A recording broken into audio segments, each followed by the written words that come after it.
செந்தில் பாலாஜி அவர்களுடைய வழக்கு என்பது மீண்டும் முதலிலிருந்து விசாரிக்கப்பட போகிறது. நீதிபதி அவர்கள் செந்தில் பாலாஜியுடைய மனுவை ஏற்றுக்கொண்டிருப்பதாக நம்மளால தெரிஞ்சுக்கிற முடியுது. ஏப்ரல் 22ஆம் தேதி செந்தில் பாலாஜி அவர்களை நேரில் ஆஜராக சொல்லி சில ஆவணங்களை, நீதிமன்றத்தில் சமர்ப்பிக்கப்பட்ட ஆவணங்களை எல்லாம் வாங்கிக்கிற சொல்லி நீதிபதி அள்ளி ஒரு புதிய உத்தரவை போட்டுக்கிறாங்க. தீர்ப்பு கொடுக்கக்கூடிய அந்த நாளில் திடீர் திருப்பமாக இப்படி புதிய மனுவை ஏற்றுக்கொண்டிருக்கிறாங்க. என்ன நடந்துச்சு கோர்ட்ல, கொஞ்சம் விரிவா சொல்லுங்க.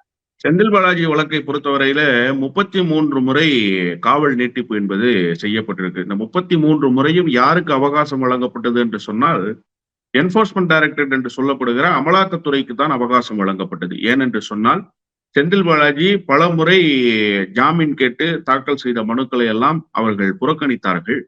அதற்கு அடுத்த கட்டமாக அமலாக்கத்துறை இவருக்கு காவல் நீட்டிப்பு தர வேண்டும் என்று கேட்டுக்கொண்ட கோரிக்கையை மட்டும்தான் இதுவரை நீதியரசர் அள்ளி அவர்கள் எடுத்துக்கொண்டு அதற்காக 33 முறை அவருக்கு காவல் நீட்டிப்பு என்பதை செய்திருக்கிறார். இப்போதுதான் முதல் முறையாக செந்தில் பாலாஜியினுடைய கோரிக்கையை ஏற்றுக்கொண்டு தீர்ப்பு தரப்போகிற நாளை மாற்றி வைத்து வாதத்தை முதலில் இருந்து துவங்கலாம் என்று சொல்லி இருக்கிறார். எதற்காக இந்த வாதத்தை முதலில் இருந்து துவங்கலாம் என்று கேட்டா, அமலாக்கத்துறை சார்பில் ஒரு மனுவை தாக்கல் பண்றாங்க. அமலாக்கத்துறை என்ன சொல்றாங்கன்னு கேட்டா, தொடர்ந்து பல்வேறு குறுக்கீடுகளை தருகிற வகையில், இந்த வழக்குக்கு இடையூறுகளை ஏற்படுத்துகிற வகையில் புதிய புதிய மனுக்களை கொண்டு வந்து செந்தில் பாலாஜி தாக்கல் செய்கிறார் என்று சொல்கிறார்கள். ஆனால் உண்மை என்பது அதுவல்ல. புதிய புதிய மனுக்களை தாக்கல் செய்தது செந்தில் பாலாஜி அல்ல. காவல் நீட்டிப்பு கேட்கிற பொழுதெல்லாம் விசாரணைகளை முறைப்படுத்தாமல், விசாரணையை தீவிரப்படுத்தி அந்த விசாரணை குறித்த அறிக்கைகளை நீதிமன்றத்தில் தாக்கல் செய்யாமல் வெவ்வேறு போக்குகளுக்கு இந்த வழக்கினுடைய கோணங்களை மாற்றியது அமலாக்கத்துறை தான். இப்போது பிரதானமாக இருக்கக்கூடிய பிரச்சனை என்பது 67.3 கோடி ரூபாய் என்பது அந்த ட்ரையல் பேலன்ஸ்ல காட்டி இருக்கக்கூடிய தொகை. அந்த தொகை தான் இப்போது சட்டத்துக்கு புறம்பாக வங்கி கணக்குகளில் வரவு வைக்கப்பட்டிருக்கிறது என்பது பிரதானமான குற்றச்சாட்டாக அமலாக்கத்துறை சொல்கிறது.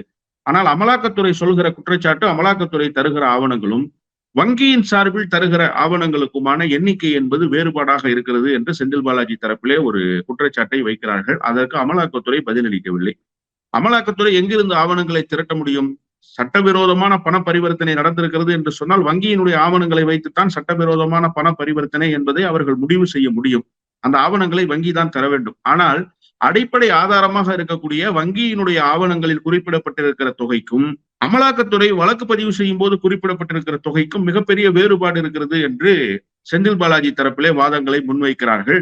அதற்கு இப்போது கால அவகாசத்தை நீட்டித்து தந்திருக்கிறார் நீதிபதி அள்ளி. அதுல என்ன குறிப்பிடுறாங்க அப்படின்னு சொன்னா, ரொம்ப முக்கியமா இந்த நீட்டிப்பு என்பது தீர்ப்பு தரப்படுகிற நாளிலிருந்து தரப்பட்டிருக்கிறது. இல்லை என்று சொன்னால் தீர்ப்பையே அவர்கள் எழுதி முடித்திருப்பார்கள். அதுலதான் செந்தில் பாலாஜி வழக்கறிஞர் மிக நேர்த்தியாக தன்னுடைய வாதத்தை நீதிமன்றத்தில் முன்வைத்திருக்கிறார். இப்போது நீங்கள் தீர்ப்பளித்து விட்டால் இந்த வழக்கினுடைய மிக தீவிரமான போக்கு என்பது செந்தில் பாலாஜிக்கு எதிராகவே அமையும். காரணம், ஆவணங்களில் பல்வேறு குளறுபடிகள் இருக்கிறது.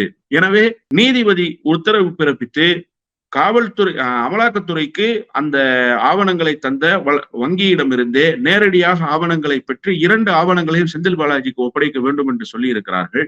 அதை ஏற்றுக்கொண்டுதான் இப்போது வங்கியினுடைய ஆவணத்தை ஒப்படைக்க வேண்டிய கால அவகாசமாக அந்த வழக்கினுடைய அடுத்த தேதியை அறிவித்துவிட்டு நேரடியாக செந்தில் பாலாஜியவே ஆஜராகி அதை பெற்றுக்கொள்ள வேண்டும் என்று நீதிபதி அள்ளி அவர்கள் குறிப்பிட்டிருக்கிறார். இப்போது இந்த வழக்கினுடைய போக்கு என்பதே அமலாக்கத்துறைக்கு முழுவதும் எதிராக மாறி இருக்கிறது என்பதை நாம் புரிந்து கொள்ள முடிகிறது. ஏனென்று சொன்னா, அமலாக்கத்துறை பல்வேறு நேரங்களில் பல்வேறு முறைகேடுகளில் ஈடுபட்டிருக்கிறார்கள் என்பது எல்லோருக்கும் தெரியும்.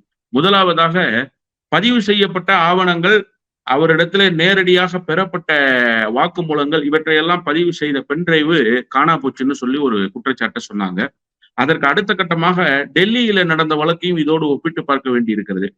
ஏற்கனவே பதிவு செய்யப்பட்ட காட்சிகள் எல்லாம் அழிந்து விட்டதாக நீதிமன்றத்தில் இதே அமலாக்கத்துறை சொல்லியது.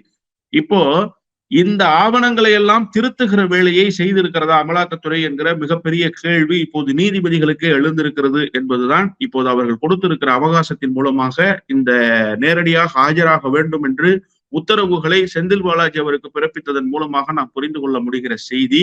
இப்போது அமலாக்கத்துறை முழுவதுமாக அம்பலப்பட்டு போயிருக்கிறது. அவர்கள் இந்த ஆவணங்களை எல்லாம் திருத்தி இருக்கிறார்கள் என்பதை நாட்டு மக்கள் உணரப்போகிற நாளாக இந்த செந்தில் பாலாஜி நேரில் ஆஜராகிற நாள் அமைந்துவிடும். ஏனென்று சொன்னா, இந்த நான் முன்பே குறிப்பிட்டதை போல அடிப்படை ஆதாரம் என்பதே வங்கியிலிருந்து பெறப்பட்டிருக்கிற ஆவணங்கள் தான். வங்கியிலிருந்து பெறப்பட்ட ஆவணங்களில் எந்த எண் இருக்கிறதோ அதுல ₹1 கூட கூடாமல் குறையாமல் நீங்கள் வழக்கு பதிவு செய்கிற போது அந்த தொகையை குறிப்பிட்டிருக்க வேண்டும். ஆனால் அந்த தொகையை நீங்கள் குறிப்பிடவில்லை. மிகைப்படுத்தப்பட்ட தொகையை அவர்கள் குறிப்பிட்டிருக்கிறார்கள் என்பதுதான் இப்போது இருக்கக்கூடிய பிரதானமான குற்றச்சாட்டு. இந்த மிகைப்படுத்தப்பட்ட தொகை எங்கிருந்து வந்தது? எந்த ஆதாரத்தை அடிப்படையாக வைத்து இவர்கள் இந்த குற்றச்சாட்டை பதிவு செய்திருக்கிறார்கள்? அதை எப்படி கொண்டு வந்து இவர்கள் நீதிமன்றத்தில் ஒப்படைத்தார்கள்? இப்போது நீதிமன்றத்தில் அமலாக்கத்துறை ஒப்படைத்திருக்கிற ஆவணங்களுக்கு அடிப்படை ஆதாரம் என்பது இல்லையா? அமலாக்கத்துறையே ஒரு திட்டமிட்ட ஒரு வழக்காக இந்த வழக்கை ஃப்ரேம் பண்ணிட்டாங்களா அப்படிங்கிற சந்தேகம் இப்போது எழுந்திருக்கிறது. அதை உடைப்பதற்காகத்தான் துவக்கத்திலிருந்து வர வேண்டும் என்று செந்தில் பாலாஜி சொல்கிறார். இன்னொன்று, செந்தில் பாலாஜி வழக்கை முடித்துக் கொண்டு வெளியில் வருவதற்கு முயற்சி செய்கிறார். செந்தில் பாலாஜி பிணை கேட்டு முயற்சி செய்கிறார் என்றுதான் இதுவரை குற்றச்சாட்டுகளை சொல்லி வந்தார்கள். ஆனால் செந்தில் பாலாஜி விவகாரத்தில் ரொம்ப தீவிரமாக அவருடைய நிலைப்பாடு என்பது வேறாகவே இருந்திருக்கிறது. வழக்குகளிலிருந்து விடுவிக்க வேண்டும் என்று தன்னை ஒருபோதும் அவர் கேட்கவில்லை. மாறாக இந்த வழக்கு தன் மீது பதிவு செய்யப்பட்டது செல்லத்தக்கது அல்ல என்று சொல்லிதான் அவர் வழக்கு தொடுத்து அந்த வழக்குகளை நடத்தி கொண்டிருந்தார். அவர் பிணை கேட்டதும் அதன் அடிப்படையில் தான் பிணை கேட்டார். என்ன இந்த வழக்கிலிருந்து விடுவிச்சிருங்க, நான் இந்த வழக்குல தப்பு செய்யல என்று சொல்லி எல்லாம் அவர் ஜாமீன் கேட்கவும் இல்லை. அவர் வழக்கிலிருந்து தன்னை விடுவித்துக் கொள்ள சொல்லவும் இல்லை. இந்த சட்டமே என் மீது பிரயோகிக்கப்பட்டது சட்டத்துக்கு புறம்பானதாக இருக்கிறது என்று சொன்னார். இப்போது அதற்கான காலச்சூழல் ஆவணங்களின் மூலமாக கணிந்து வந்திருக்கிறது. அப்ப நீங்க வங்கியினுடைய ஆவணங்களை வைத்து வழக்கு பதிவு செய்தது உண்மை என்று சொன்னால் ஏன் வங்கியினுடைய தொகையை விட கூடுதலான தொகையை நீங்கள் காரணமாக காட்டி இந்த வழக்கை பதிவு செய்தீர்கள்? அப்போது உங்களுக்கு ஆவணம் எங்கிருந்து கிடைத்தது என்கிற கேள்வியை இப்போது நீதிமன்றம் எழுப்பி இருக்கிறது. இறுதி காட்சிகள் அரங்கேறுவதற்கான சூழல்கள் அமைந்து விட்டதாகவே புரிந்து கொள்ள முடிகிறது. காலமும் மாறுகிறது, காட்சிகளும் மாறுகிறது என்றுதான் நீதிமன்றத்தினுடைய நடவடிக்கைகள் உணர்த்தி கொண்டிருக்கின்றன.